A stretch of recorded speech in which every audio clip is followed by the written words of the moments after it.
The road is long, with many a winding turn that leads us to who knows where. But I'm strong enough to carry him. He ain't heavy, he's my brother. So on we go. His welfare is my concern. No burden is he to bear. We'll get there. For I know he would not encumber me. He ain't heavy, he's my brother. If I'm laden at all, I'm laden with sadness that everyone's heart isn't filled with the gladness of love for one another. Really? What's love got to do with it? I'm torn on the one hand by the beautiful harmony of this popular 70s song by the Hollies, and on the other hand, by a message that elevates helplessness. Yes, sometimes your brother needs to be carried. Sooner or later, we all need to be carried. But if you love your brother, you must set him down and encourage him to walk. When you carry your brother, do you intend to make yourself stronger at his expense? When you do all of the heavy lifting, what happens to him when you must set him down to go to your chiropractic appointment? When you set him down, can he walk on his own? Or must he wait until you're free to resume his care? I grew up with the maxim that God helps those who help themselves. As God's agents, however, we must learn the difference between helping and handicapping. During my years assisting people with disabilities, I have observed that the greatest handicapping factor is found in well-meaning families who make excuses for why their loved ones will never succeed. He'll never be able to walk again. She'll never be able to care for herself. In July 2015, my brother, who is an avid cyclist, was riding with a group of friends in a peloton. As he was moving to take the lead, his front wheel caught the rear wheel of the rider ahead, and down he went. Despite wearing a helmet, my brother suffered a head injury and lost consciousness for 24 hours. He also suffered assorted injuries on his right side. Following 4 days in the hospital, he spent about 5 weeks in rehab. One day I was informed that he had been learning how to maneuver his wheelchair. Nevertheless, on the way to the day room, an aide began to push him. I stopped her and said, "He just learned how to propel himself, so we know that he can do it. Let him do it." She let go. In the day room, the staff was serving pancakes for breakfast. One staff member was preparing to pour syrup onto his pancakes. I stopped her and said, "Let him pour his own syrup." By robbing people of these small steps in self-sufficiency, we ensure that they never make the greater leaps toward independence. On the way back to his room, he turned wrong, and his chair was pointed toward the door frame of the wrong room. When he asked me to help him, I simply said, "What do you need to do?" I knew that he knew how to resolve the situation, but that it would take him a moment to access his knowledge. Sure enough, he figured it out and went on his way. With practice, his confidence and coordination grew. Following his injury, my brother lamented his inability to articulate his thoughts. "I feel so stupid," he said. I said, "You're not stupid. You just hit your head really hard. And you're having a hard time expressing yourself. You have 57 years worth of knowledge inside your head. You just need to find a different way to access it." My brother still experiences cognitive memory loss, but he improves daily. He lives alone. And since March of 2016, he has returned to his job as a police officer for the community college. What would his prognosis for recovery have been had I allowed staff and myself to indefinitely carry him? He may be my brother, but he outweighs me by 85 pounds.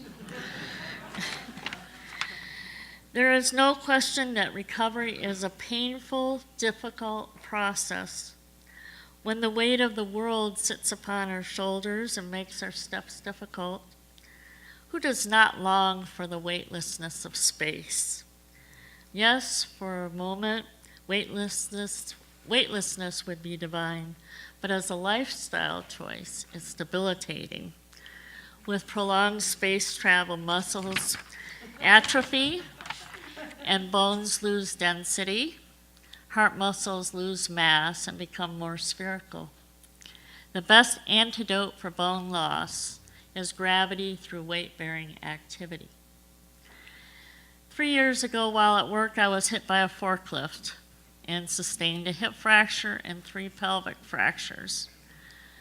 Following the insertion of 3 titanium pins in my right hip, I was immediately ordered to stand and to walk. With much pain and difficulty, I hauled myself out of bed and into the shower. Traumatic injury is often accompanied by a phenomenon called spinal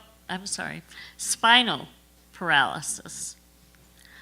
While I was recovering, I couldn't understand why I was unable to move my right leg without tremendous effort. I imagine that the purpose of spinal paralysis is to allow the body time to heal before resuming the stresses of daily living. If we don't recognize this mechanism as temporary, we often treat it as permanent. In any case, I had to relearn how to walk. As much as I enjoy being pushed around by others, I could not for long stand to sit all day in a wheelchair.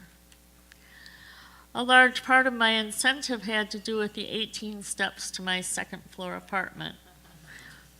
The 5 steps in rehab were indeed daunting, but I was motivated. Since I live alone, I had to regain my self-sufficiency, so I pushed myself to improve every day. To overcome my fear of falling, I asked my post-rehab therapist to show me how to get up. A few months after my accident, circumstances compelled me to move, so I traded 18 steps for 42 steps. While I was still recovering from my injuries, I was moving myself up 3.5 floors. Another brother told me that all of this stair climbing was good for me. It turns out that my brother isn't willing to carry me either. Unlike my brother, you may find it difficult to stand by and witness this struggle toward self-sufficiency.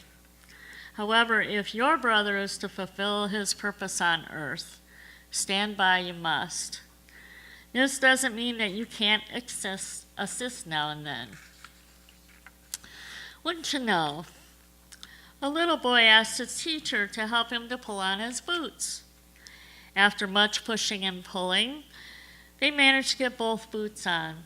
By this time, the teacher was sweating. The boy said, "My feet hurt." Sure enough, the boots were on the wrong feet. The teacher sighed. It was only slightly easier to pull off the ill-fitting boots. When they finally got the boots on the right feet, the boy said, "These aren't my boots." The teacher bit her tongue to keep from screaming.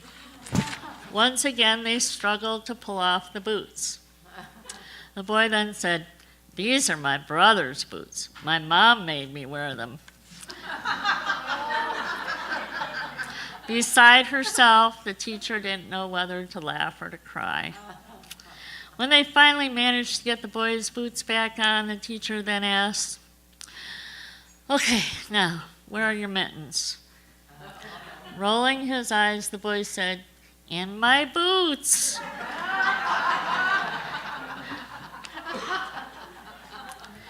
When you see a person who is totally dependent, you may find it difficult to envision his independence.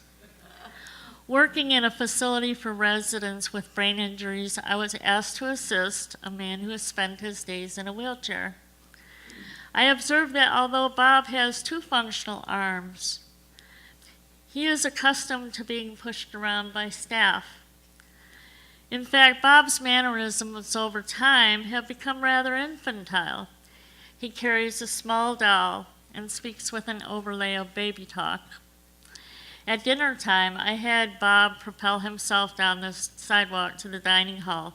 Naturally, it was slow going. After much disuse, his arms lacked strength and coordination. With perseverance, however, we arrived at the dining hall in due time. The next day, when I was asked to accompany Bob to his unit after dinner, I noted that he was able to roll a little faster, and I was there to help him to correct his direction. In the lobby, I left him where he had stopped his chair. Nevertheless, staff chastised me for being too lazy to push him. Since I no longer work at this facility, I can rest assured that Bob will never be burdened with his own recovery, that staff will carry him for the rest of his days. When our mission is helping the little guy, it's in our best interest to keep people small. In long-term facilities, the primary goal is safety rather than rehabilitation. In the cases of brain injury, however, the fear of falling and sustaining a second brain injury tends to attract that second injury. If safety were practical as the primary goal in anybody's life, babies would never learn how to walk. For the sake of your brother, you must recognize that the road to self-actualization involves great risk. In your love for your brother, you must take care to not remove his incentive to be his best or his highest self. Galatians chapter 6 says, "Bear one another's burdens and so fulfill the law of Christ. For if man thinks himself to be something when he is nothing, he deceives himself." Well, I'm definitely not down with that. So let's go on. "Let every man prove his own work, and then shall he rejoice in himself alone, and not in another, for every man shall bear his own burden." Okay, now we're cooking with gas. And I knew that if I looked in the Bible long enough, I could find something to support my position. So, by all means, offer assistance now and then, but you must insist that your brother do the heavy lifting, even if at the moment it's the weight of a spoon loaded with food. Jenny is totally dependent.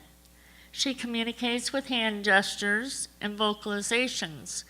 She needs to be lifted in and out of bed, and her diaper frequently needs changing. Since she is afflicted with palsy, staff has determined that she is unable to feed herself. One day I was asked to feed her.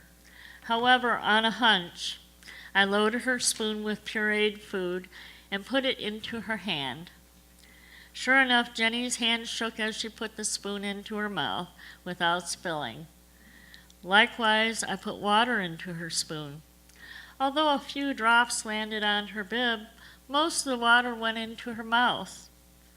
Alas, my assistance was short-lived when staff got wind of my subversive antics. Although Miss Piggy reminds us to never eat more than we can lift, even gluttony is easily managed in small bites. The same holds true for recovery. If you have ever encountered a person with a brain or spinal injury, you may have observed weakness on one side of the body. This is known as hemiparesis. In a majority of cases, this weakness is seen on the left side because the majority of people who happen to be right-handed are often motivated to resume activity. If your loved one is afflicted with hemiparesis, encourage him to work beyond the pain and to learn how to use his alternate side with equal proficiency. There's no statute of limitation for people who have suffered traumatic injury. I often encounter people who were injured 18 or 20 years ago. When formal physical therapy ends, resignation seems to find a home. However, it need not be that way. About 20 years ago, Jessica sustained 2 successive brain injuries, which initially left her paralyzed. She regained function on her right side and is able to operate her motorized wheelchair. But Jessica also experiences great pain whenever her left limbs are moved. Acting on the premise that pain negates paralysis, I taught her how to move her left limbs with her breath.